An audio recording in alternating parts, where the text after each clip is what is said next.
My family has been living with the Genesis GV80 for 3 months. I'd like to tell you everything about it, but I have to go to school. That's okay, I'll tell you all about it. As Edgar said, we have been living with the Genesis GV80 for 3 months and we now know everything you need to know. And I want to tell you all about it, and I will, straight after we get you to school and you to daycare. Come on, let's do it.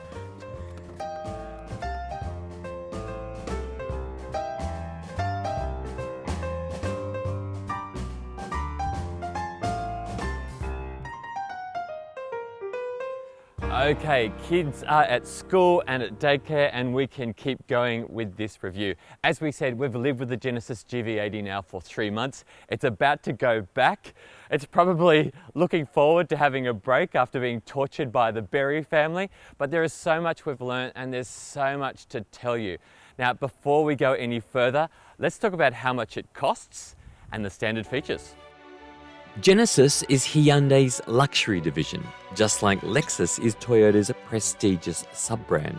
The GV80 is the flagship of the Genesis range, the biggest SUV the brand makes, and ours is the turbo petrol V6 variant called the 3.5T, and it lists for $109,500. It's optioned with the 6-seat luxury package, which costs $13,500, and the Brunswick green matte paint is $2,000.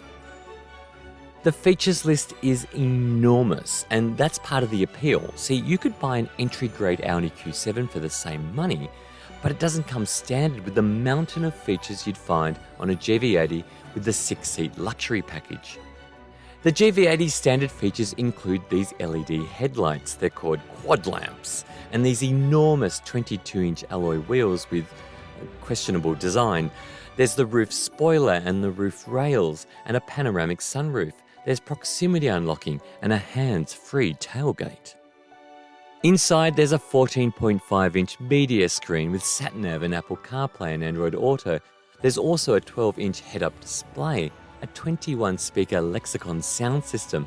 There's wireless phone charging, heated and ventilated and power-operated front seats, and dual-zone climate control with temperature adjustments in the second and third rows. Now, the 6-seat luxury package adds Napa leather upholstery. It's beautiful, and the seats have this quilted pattern in them. There's open-pore real wood trim and suede headlining. There's massaging front seats, a 12.3-inch digital instrument cluster, heated second-row seats, a heated steering wheel, power-adjustable second-row seats, and power sunshades and privacy glass for the rear windows. Oh, and soft close doors. The 6-seat luxury package, of course, removes the bench seat in the second row and adds 2 captain's chairs separated by a centre console with controls for the media system and wireless phone charging. The package also adds 9.2-inch seat-back touchscreens with entertainment and climate controls.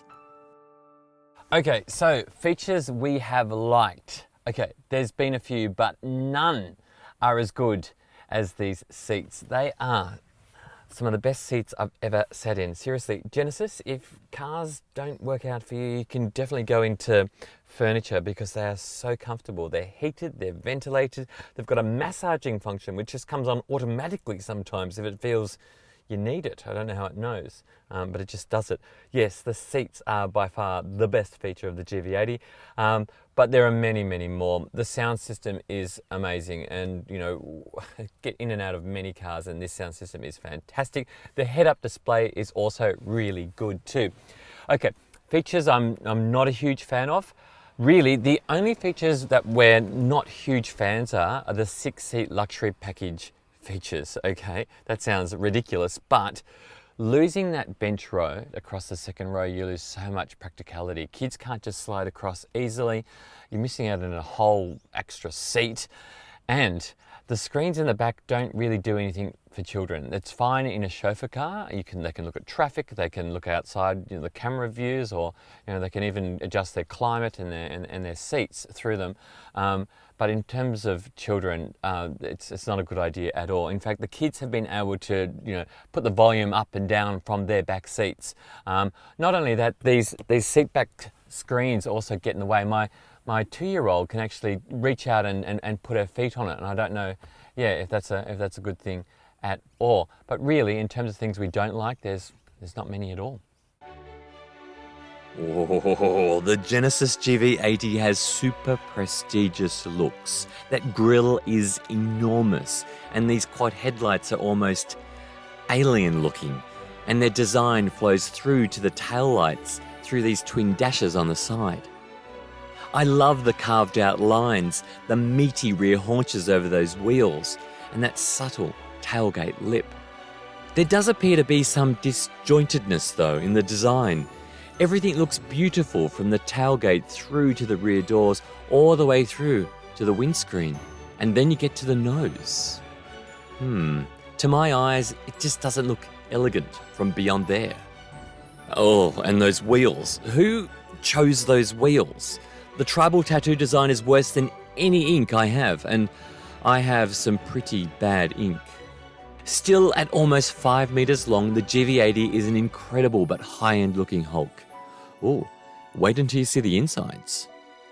Oh, this is a plush interior. Every touch point is cushioned from your elbow to your knee with Napa leather, and that's real wood trim with quilted leather seats as well, and gigantic screens.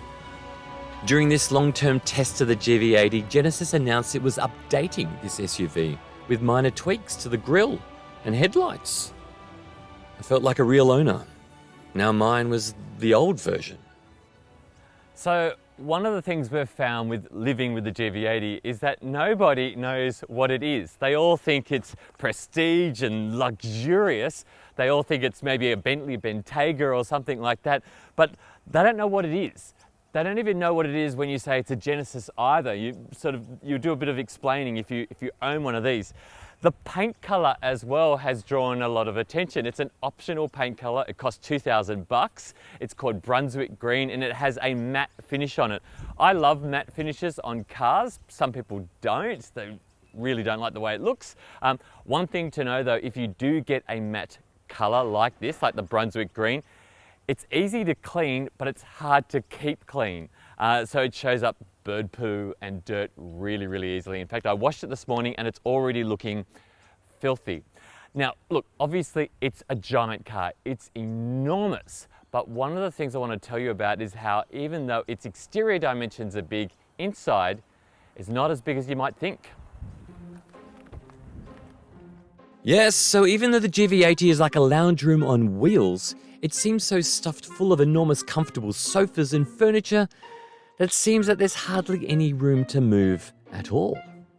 Still, legroom in the second row is good, but while the 6-seat luxury pad adds great features like those soft closed doors and the sun blinds and the wireless phone charging, the captain chairs in the second row and that enormous center console back there just aren't family friendly. It'd make much more sense if you were using this as a chauffeur car.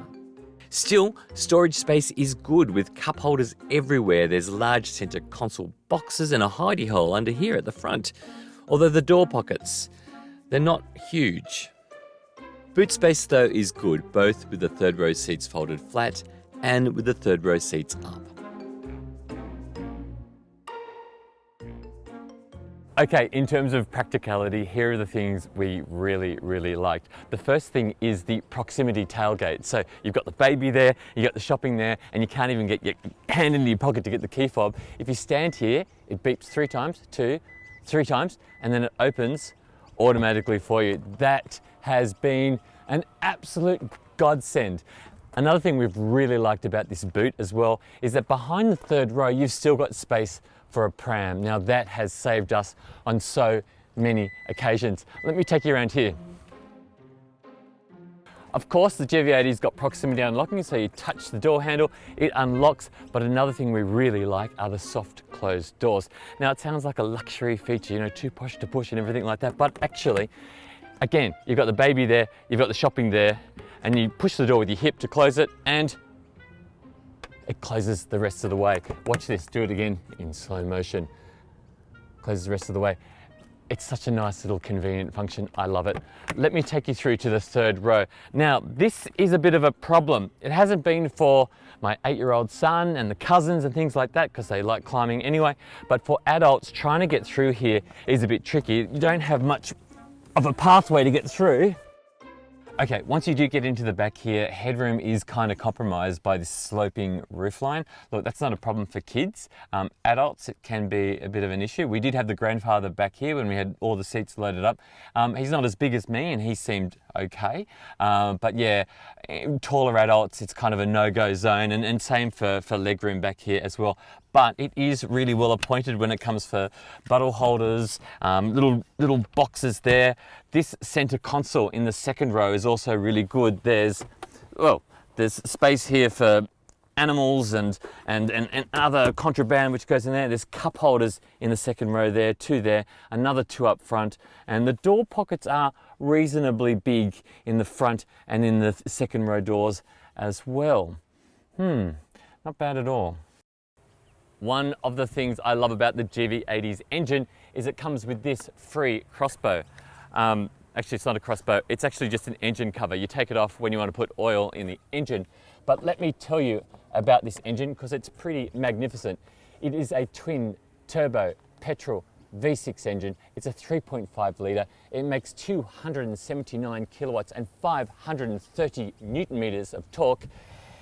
But even though that sounds like a lot, on the road, in reality, it's a little bit lazy, but it does feel like it has legs for miles and miles and miles, especially on the motorway.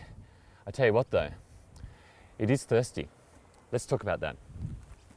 Now, the way to a Genesis GV80's heart is through its stomach, and by stomach I mean fuel tank, right through here actually, and that's because it's very thirsty. Okay, Genesis says it should use 11.7 litres per 100 after a combination of open and urban roads.